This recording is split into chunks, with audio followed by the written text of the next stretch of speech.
Surdité et vulnérabilité au VIH-Sida.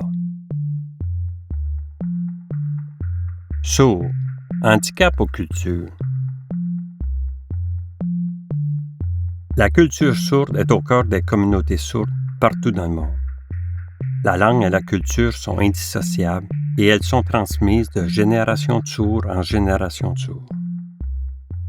Les personnes culturellement sourdes utilisent une langue signée et ont à cœur leur héritage, leur histoire, leur littérature et la défense de leurs droits. La majorité des sourds a refusé de s'associer à la surdité au point de vue médical qui les rend comme des personnes handicapées, surlignant leur incapacité plutôt que leur capacité.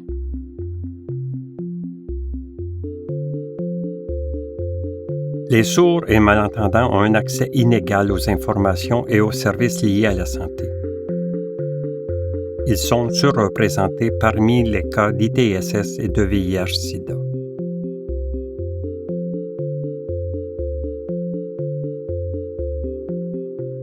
Cinq facteurs expliquent cet état de fait.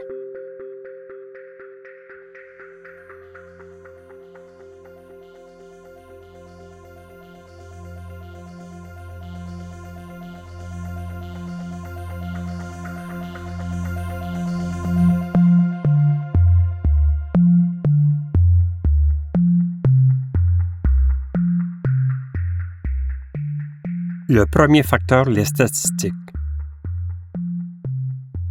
Au Canada, on ne connaît pas le nombre exact de personnes sourdes ou malentendantes, car on manque de données sociodémographiques sur cette population. La solution? Mettre en place un meilleur système de collecte de données.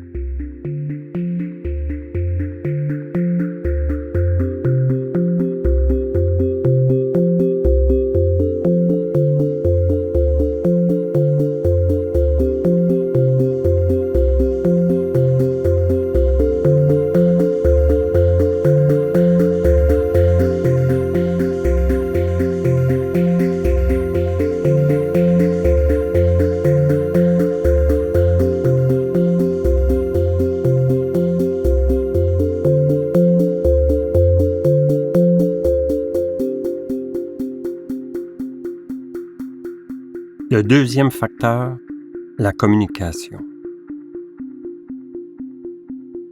Les sourds dont la langue d'usage n'est ni le français ni l'anglais ont de la difficulté à avoir accès à des informations sur la santé ainsi qu'à des services de soins adaptés à leurs besoins.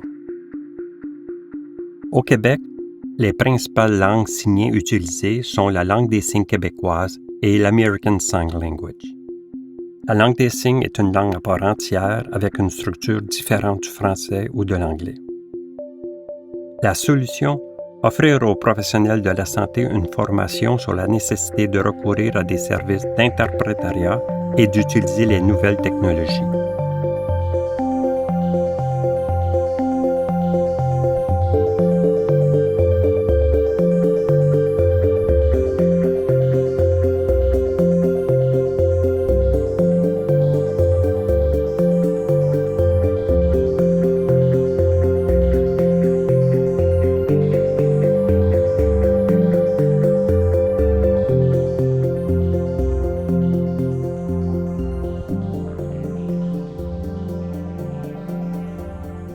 Le troisième facteur, l'accessibilité. Les campagnes de sensibilisation sont rarement adaptées et souvent communiquées dans des médias difficiles d'accès ou dans un langage peu accessible. La solution?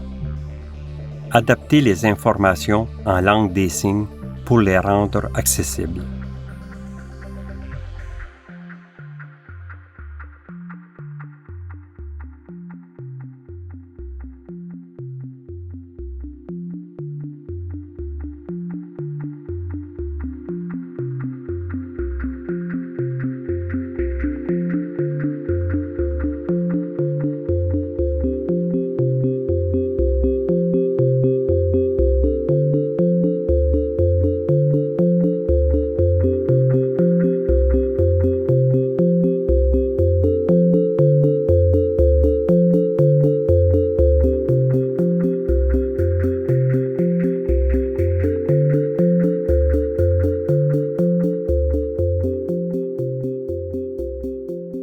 Le quatrième facteur, la confiance. Les personnes sourdes peuvent trouver difficile de communiquer avec les professionnels de la santé, car souvent, ils entretiennent des préjugés à l'égard des personnes sourdes. L'importance de la langue des signes est sous-estimée par les professionnels de la santé et le rôle de l'interprète n'est pas bien compris. La solution? Sensibiliser les professionnels de la santé aux réalités des personnes sourdes.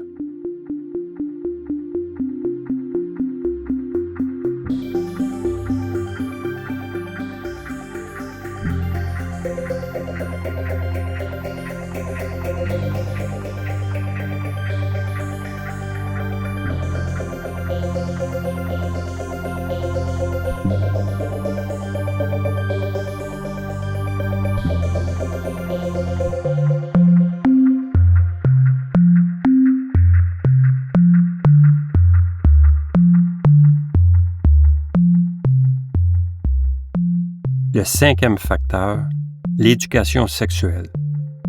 Les sourds sont plus vulnérables au VIH-Sida à cause du manque d'éducation sexuelle adaptée, plus particulièrement pour les jeunes sourds et malentendants.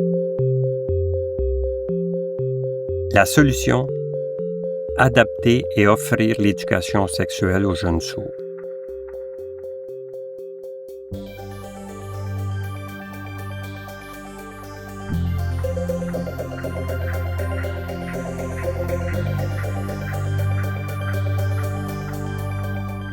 En conclusion, plusieurs facteurs sont susceptibles d'accroître la vulnérabilité des sourds et malentendants au VIH-Sida.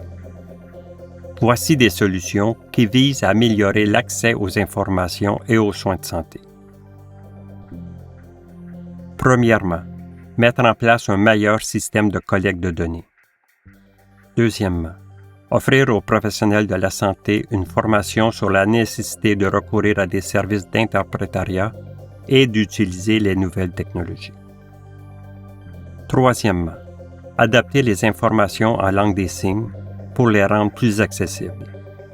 Quatrièmement, sensibiliser les professionnels de la santé aux réalités des personnes sourdes.